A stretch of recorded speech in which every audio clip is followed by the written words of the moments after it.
तो दोस्तों हम सभी जानते हैं कि भारत और अमेरिका इस समय काफी ज्यादा अच्छे दोस्त हैं, अच्छे पार्टनर्स हैं। लेकिन ऐसी परिस्थिति होने के बावजूद अमेरिका का कोई भी राजदूत या एम्बेसडर अभी फिलहाल भारत में नहीं है और पिछले 2 सालों से ये पद अभी तक रिक्त पड़ा है, जिस वजह से दोनों देशों के बीच में कम्युनिकेट करने में खासी दिक्कतें जाती है। और इसे भारत अपना कहीं ना कहीं अपमान भी मानता है कि देखिए, अमेरिका की नजरों में भारत का कोई विशेष स्थान नहीं है इतना होने के बावजूद। क्योंकि अगर ऐसा होता तो अमेरिका कभी भी 2 सालों तक इस पद को रिक्त नहीं रखता। इससे पहले मैं आपको बता दूं कि डोनाल्ड ट्रंप के कार्यकाल के दौरान केन जेस्टर नाम के राजदूत, जो कि अमेरिकन थे, वो भारत में पदस्थ थे। उन्हें मई 2017 में भारत राजदूत बनाकर भेजा गया था। लेकिन उनके पद से जाने के बाद अभी तक कोई भी इस पद पर नया व्यक्ति नहीं स्थापित हुआ था और यही एक कारण था कि भारत अमेरिका को लेकर कई तरह की बातचीत होती थी। चाइना तक इस बात को लेकर कई बार दोनों देशों की पार्टनरशिप को लेकर मजाक उड़ा चुका है कि देखिए कैसी पार्टनरशिप है दोनों देशों के बीच में, कि अभी तक अमेरिका द्वारा कोई भी एम्बेसडर अपॉइंट नहीं किया गया भारत के अंदर, जो कि वाकई में काफी ज्यादा शर्मनाक बात है। हालांकि इन सब चीजों को लेकर मैंने 2-3 दिनों पहले ही आपको एक वीडियो बनाकर बताया था कि अमेरिका फाइनली अपनी ये भूल सुधारने जा रहा है और अमेरिका फाइनली अपना एम्बेसडर भारत में नियुक्त करने जा रहा है।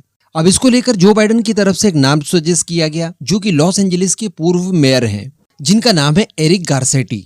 और बताया जा रहा है कि यही इस पद को अब फाइनली भरने जा रहे हैं, यानी भारत में अमेरिका के नए एम्बेसडर बनकर यही व्यक्ति आने वाले हैं, जिन्हें कि अमेरिका के अपर हाउस यानी सीनेट में हुई वोटिंग के दौरान भी बहुमत मिल चुका है। इनके पक्ष में 52 वोट पड़े तो इनके खिलाफ 42 वोट पड़े। कहने का मतलब 10 वोटों के अंतर से ये जीत चुके हैं और अब ये भारत में नए एम्बेसडर होंगे अमेरिका की तरफ से।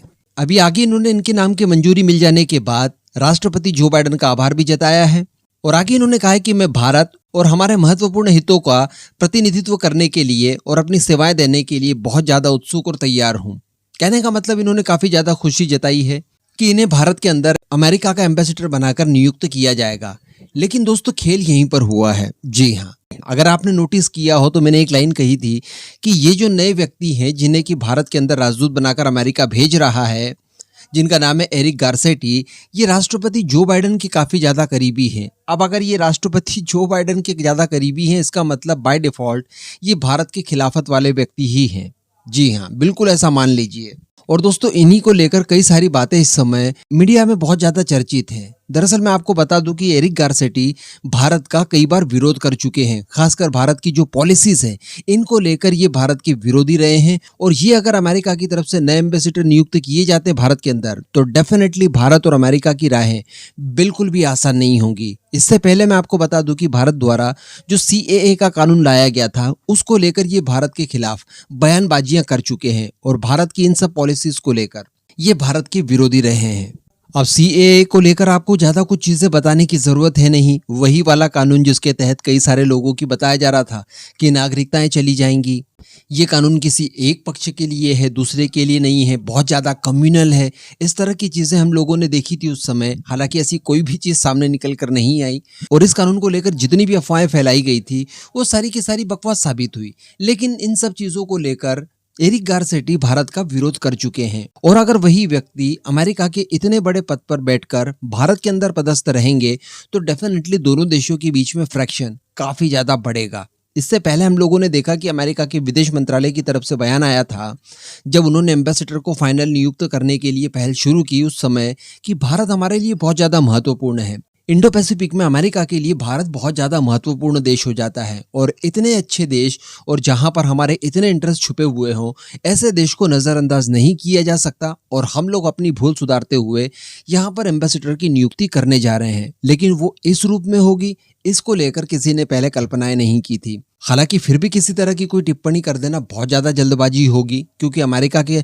एम्बेसडर हैं, भारत के खिलाफ ये बातचीत कर चुके हैं पहले। इसका मतलब ये नहीं है कि अपने पद पर जिस दिन बैठेंगे उस दिन से लेकर रिटायरमेंट तक ये अनाप शनाप बातें ही करते जाएंगे। आफ्टर ऑल इन्हें भी अपने देश के हितों को साधना होगा और अपने देश की बात को मजबूती से भारत के पटल पर रखना होगा। तो कहने का मतलब इनकी भी दबी पड़ी है, तो डायरेक्टली इनके लिए भी इतना ज्यादा आसान नहीं होगा इस कंडीशन में भारत का ज्यादा विरोध करना।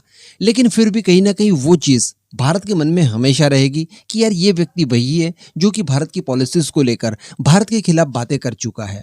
ऐसी परिस्थिति में दोनों देशों के बीच की केमिस्ट्री जो है उसे और ज्यादा प्रगाढ़ करना कहीं ना कहीं दिक्कत वाला विषय जरूर रहेगा। हालांकि ये सारी चीजें एक्सपेक्टेड है। हम लोग जो बाइडेन से जो उम्मीदें कर सकते हैं बिल्कुल उसी के अनुरूप वो काम कर रहे हैं। खैर यहाँ पर अच्छी बात यह है कि हमारे पास एस जयशंकर साहब जैसे एक विदेश मंत्री मौजूद हैं जो कि अपने आप में बिल्कुल चाणक्य से कम नहीं है। वो अपनी किसी न किसी चाल से इन्हें परास्त कर ही देंगे अगर ये भारत के खिलाफ जाने की कोशिश करेंगे तो। अभी तक हम लोग यही देख पा रहे हैं, दुनिया के बड़े बड़े धुरंधरों को इन्होंने अपनी बातों से पूरी तरह से निपटा दिया है। तो एक नया टास्क मिलने जा रहा है मेरे ख्याल से एस जयशंकर साहब को। यहाँ पर एस जयशंकर साहब की भूमिका और इसके अतिरिक्त अगर देखा जाए तो अजीत डोभाल साहब की भूमिका महत्वपूर्ण होने वाली है।